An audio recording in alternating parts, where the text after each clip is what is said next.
Where's Creed? Creed? Here. Quality assurance. Your job. I really think you screwed the pooch on this one, Creed. Because of you, the entire company is in jeopardy. Welcome back to Thinking Critical. This is Wes, and I like to do some top 5 lists on the channel every once in a while, and today we're going to do one that's maybe a little bit more controversial, probably going to get some blood boiling from people for some of the moments I've added to this list, or maybe some of the moments I've left off. But here to run a sanity check on yours truly is my good friend Perch. So we're going to do the top 5 character destroying moments in comic history. You ready for this, buddy? Absolutely. Thanks for bringing me on today, and anxious to talk about this. Yeah, so this should be a lot of fun. Yes, let's have fun. I would be remiss. I do want to mention the Lifetime Achievement Award that I want to give to Matt Fraction. There isn't really a moment where he broke a character, but specifically he just breaks every character with his runs. He kind of ruined the X-Men when he moved them to San Francisco. The nonsense he did with Iron Fist, what he's doing right now with Jimmy Olsen. There's a lot of them. I think he even kind of did some weird stuff with Thor. What are your thoughts on Matt Fraction and the way he treats characters? Yeah, I mean, I'm not a fan of Matt Fraction. I think his work is it's very jokesy. It doesn't necessarily take the character history seriously, and I've really struggled with most of his runs. I didn't mind his Iron Fist. I didn't mind his parts, I guess, of some of his indie work. I think that's all right. But by and large, I mean, his Iron Man, I thought was now in hindsight better than a lot of the runs that came after it. But still, very, very clunky. His Thor was clunky. I think he finally got to do his Fear Itself big event. He was Marvel's guy there for a while, and that was kind of the event that derailed some of Marvel's success with events. I'm just not. I'm not a big fan of the guy. Now, a lot of people are. There are people who definitely love that storytelling, and if it works for you, that type of character, it works. But kind of like Bendis, you have to sign on to the Fraction take of the character as opposed to the character itself. Yeah, I even forgot the biggest one. He's just absolutely destroyed Hawkeye. Yeah. I really dislike what he did with Hawkeye, even though, of course, Eisner winner. Lots of, there are certainly plenty of people who love that run, love what would happen there. But I think he took a character and kind of converted him into not kind of a joke like he was in West Coast Avengers, but kind of a pathetic loser type character that just kind of devalued the whole thing. And I mean, you saw that. You still see ripples of that. You saw it when Hawkeye killed the Hulk in Civil War II, and just it's just not. It's a character. I think it's correct for me. Character destroying. I agree. All right, yeah. So special Lifetime Achievement goes to Matt Fraction. He destroys everything he touches. But here are my top 5 character destroying moments, starting with number 5, Spider-Man One More Day. Peter Parker making a deal with the devil himself, Mephisto, so he can have more time with Aunt May. He basically sacrifices the love of his life, his relationship, and his forever happiness with MJ. So out of character. Drove people away from comics, not just from Spider-Man, drove people away from comics. This character moment was so awful. Yeah, I completely agree. I mean, I've done a video on this before of just the angriest I've ever seen people in a shop. And this issue came out, the people picked it up. There are people who read in the shop, not necessarily something you want, but there's people there staying there reading. I just remember a guy just throwing the comic down on the floor and walking out pissed and did not come back.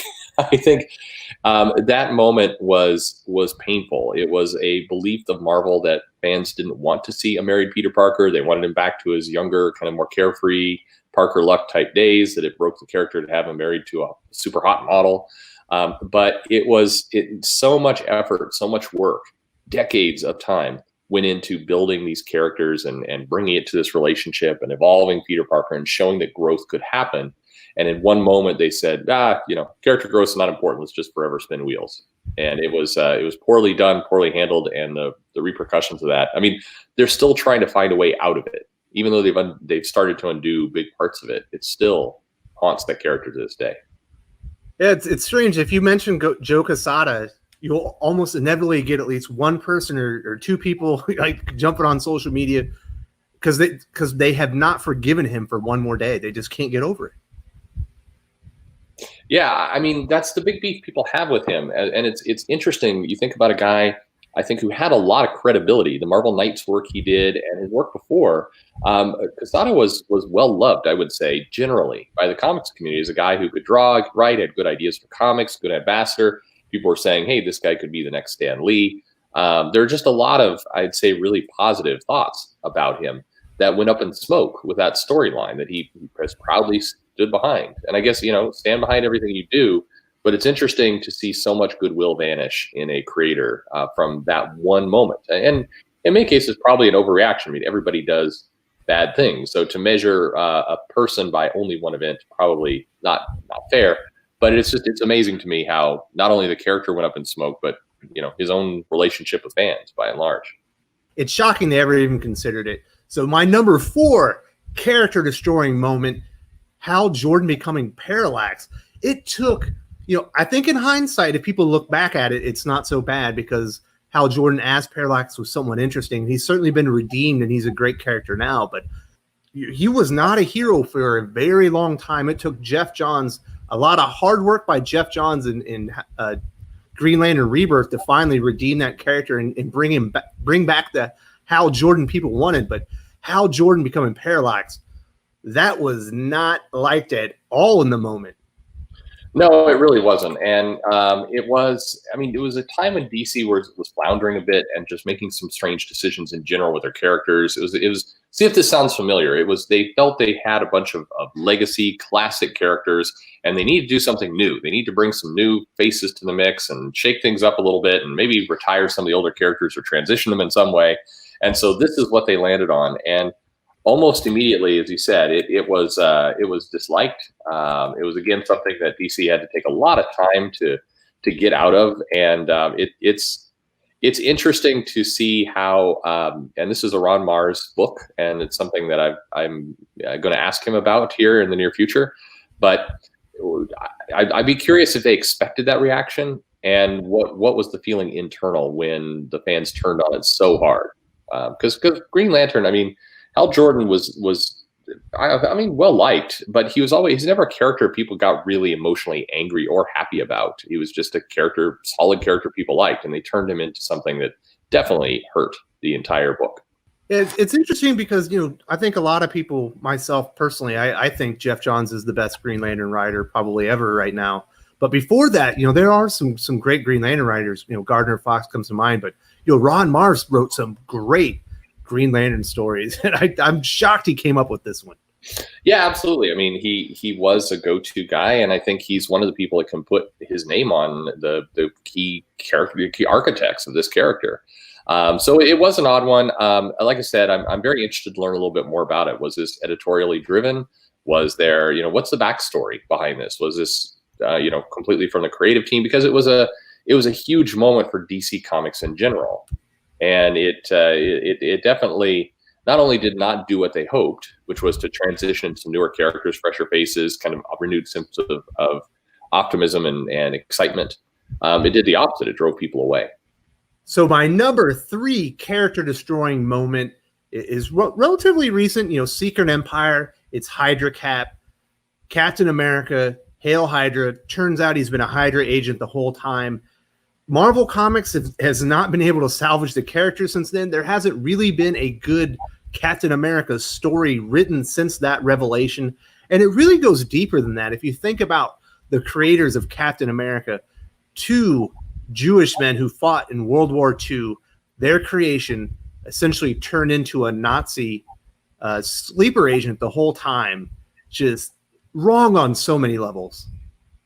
Yeah, this is one of those cases where I agree with you, by the way. I think it's been, but here's one bit of optimism I'd throw in there. There were about 3 issues, I think, that Mark Waid wrote when he temporarily took over Captain America between Spencer and Ta-Nehisi Coates. And it was kind of, I think, the first 3 issues of his run. And people got very excited about it, even though, and including online where there's a natural dislike of Mark Waid for other matters, people were saying, hey, this is a good Captain America. It's Captain America going out, doing simple missions, pretty straightforward, one and done issues, being Captain America. And that's, fans were ready to come back. The problem that we've had is we really haven't gotten any writer since the moment where they did turn him into a Hydra to actually just lean into what Captain America is. They keep wanting to go back to, let's address the worst part of it. Oh, let's take him out of the costume again. Oh, let's make him guilty and feeling bad about this. Let's frame him for murder. Why you would do this to a character where the answer is so obvious of just straightforward stories. You've got a pretty big list of villains you can go up against. Have Captain America be heroic. You don't have to do anything fancy or dark or troubling or as an allegory to the Trump administration or whatever you're doing. Just tell a good Captain America story. I suspect that if a writer came in and did that, the damage would go away almost instantly. Fans want to read a good Captain America story. But this storyline was, it was meant to be shocking. It was meant to be a, hey, what's going on moment. I do believe Nick Spencer when he says that, the intention was always kind of as a twist that this was a mind-controlled alternate Cap and everything else. And I know that there's some details to that story, but I think that was always his intent. It's just, one, he was coming off the heels of a terrible Civil War II event that bombed. So more weight was pressed on them and we were a down part of the industry for that matter. And two, it was not the comic people wanted. You had the Fantastic Four on the shelf. You had Secret Wars go on. You had a lot of things where fans really wanted to have Marvel to have its rebirth moment. Instead, we got Sleeper Agent, Hydra Cap, as you said, an insult to the Jewish creators. It was wrong place, wrong time, and the follow-up, in my mind, has been almost as damaging as the event itself. Yeah, you got Cap. He's essentially supporting Antifa, and he appears to be a communist now. Yeah, it's a very strange run on Cap. It doesn't sell well. It's got lower tier art, of kind of no name people after initial Kubert run. And it's a shame what they've done with this character, because I think Captain America is not one that requires a lot of very heavy thought to get right. And it doesn't work. And I'll say something that your listeners will question and disagree with very briefly. Ta-Nehisi Coates is a decent writer in terms of being able to tell a literary story and construct things and everything else. I mean, he's got skills. Those skills are certainly not on display in this book, and it's very, very off. I would be remiss if I didn't mention that Chip Zdarsky actually wrote a pretty damn good Cap in his Invaders series that he had, but nobody read it. You're right. No, and that's I guess to your point, that's the damaging thing is I think that a writer can come in like Zdarsky or like Wade during those couple issues that he did, and tell a good Captain America story. I think they could do that overnight. The challenge is the longer it takes, the less likely readers are going to be to want to come back and deal with it. All right, so the last two, we're getting to the Bendis portion of our list. The number 2 character-destroying moment, in comic history. It happens over 3 issues in Man of Steel, but it culminates in one moment. Jor-El comes back. He says he wants to take Jonathan Kent, the son of Superman and Lois Lane, with him to learn about his Kryptonian heritage. Superman says no. Lois Lane says, we can't stop him. I'm going with him. His family leaves him. And ever since that moment, everything about Superman and Action Comics has been abysmal. He absolutely ruined years worth of work by Dan Jurgens and Peter J. Tomasi in the pages of Superman, Action Comics, and Super Sons. The amount of amazing character lore and work that they put into making Superman great again, for him to just tear it down in one moment, shocking. Yeah, I agree. So I think I've tried to look at this every which way. To be fair, I like to look at all sides of it. I guess I'm just going to agree with you. The build up that they did, that Jurgens and Tomasi did, to give Superman a family again, to get out of kind of this odd character that had been developed, even dating back to the Morrison New 52 days. They gave him his family. They introduced John Kent. It was an exciting character. If you want to talk about like new characters that have a chance to really be huge and sell their own books, I think Jonathan Kent, Damian Wayne, some of these characters, they were on the way. Jonathan Kent was definitely well liked by fans. He sold books. All that was I mean, it was a popular character. And so it's hard not to feel personally slighted as a fan when somebody comes in and very rapidly over the course of 2 months, just starts to undo everything that had been done in the previous year, and very, very quickly, not with a lot of care, and almost very smugly. A lot of fans took it very personal when we were going to erase, we're going to age up the character, and we're going to just sit him off over here, and we're going to separate Clark and Lois, and we're going to have this is Lois cheating kind of storyline. All this kind of rapidly happened. And fans took it very, very personally because it was spit in the face of what they bought into just a year ago. It isolated fans. It hasn't helped with sales numbers. And I suspect, in being the most fair way possible, I think Bendis probably has some good overarching ideas in there with Leviathan and the Invisible Mafia and all these other elements that he has done. I mean, he's trying to build up big threats and trying to do some major things in the comic. Unfortunately, they've been overshadowed by these decisions that didn't need to happen. If you look at his story, you could have very, very easily kept Jonathan the same age, still had him integrated with his family, not gone down that very strange Lois angle that didn't help anything. It didn't matter to the story, all told. A lot of the changes he made were unnecessary to the bigger things he's trying to do. Yeah, and it was like the first domino, down goes Superman, down goes Action Comics, canceled Super Sons. He ages up John Kent, puts him into Legion of Superheroes, automatic resentment for that team because obviously he aged him up so he could be in Legion of Superheroes, and it's just it had a lot of effects, and I don't think any of them have been good on DC Comics. It didn't, and again, I think it was unnecessary. He aged up John Kent, but John Kent and Damian Wayne with Super Sons were going off and having adventures in space and doing all kinds of things. You didn't need to age up Jonathan Kent to have him there in the Legion of Superheroes. One, you could have, just look at where the comic was at, when Legion of Superheroes began. You had Superboy, you had, not necessarily this teenager, Clark Kent. I think it could have worked either way. You didn't need to do that. Jonathan Kent was already holding his own with characters that were older than him, and that would have probably been a pretty interesting dynamic for Bendis to explore, of having this younger kid in this team having space adventures. We knew that worked because Super Sons was working. So it was an unnecessary change. Mm-hmm. Number one on my list of character-destroying moments, pretty recent, but turning Bobby Drake gay, the moment Jean Grey basically told him, you're gay. And it's not so much that, the character becoming gay.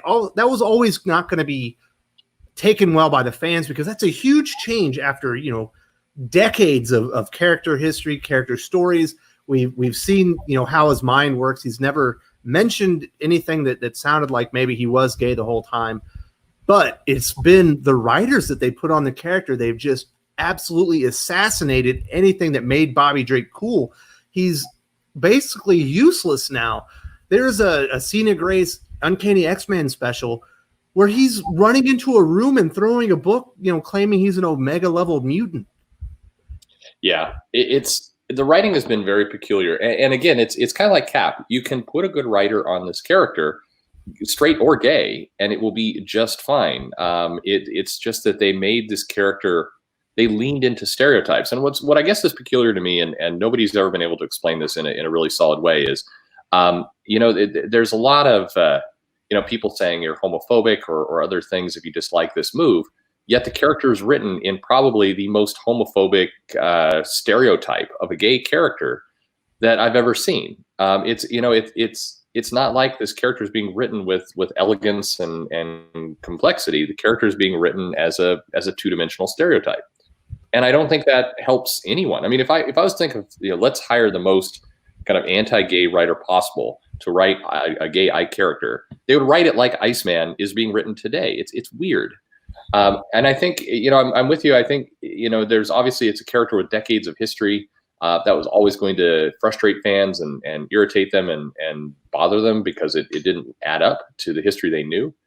But you could have pulled it off, again, with some finesse. You could have led to a story. You could have led to a realization. Instead, it was done in a, single page, couple panel gag almost of Jean Grey kind of outing him.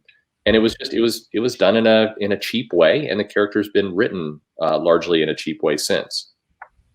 Yeah, even since Jonathan Hickman, Dawn of X came around, he's named as one of the 11 Omega level mutants in the entire universe. He's one of the most powerful characters in that whole franchise, and he's still treated like an absolute joke. The only thing he does in Marauders that I've seen is he shows up in a panel or two to announce that he's gay, and then he gets beat up when they fight.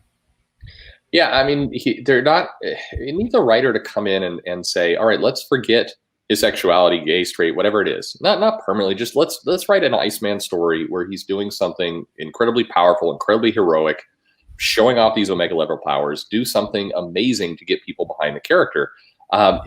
Just do a little bit more of that. Don't hide his sexuality. I brought that up before, and people are like, oh, you just want to kind of backdoor make him straight again, which is a weird way of saying that. But if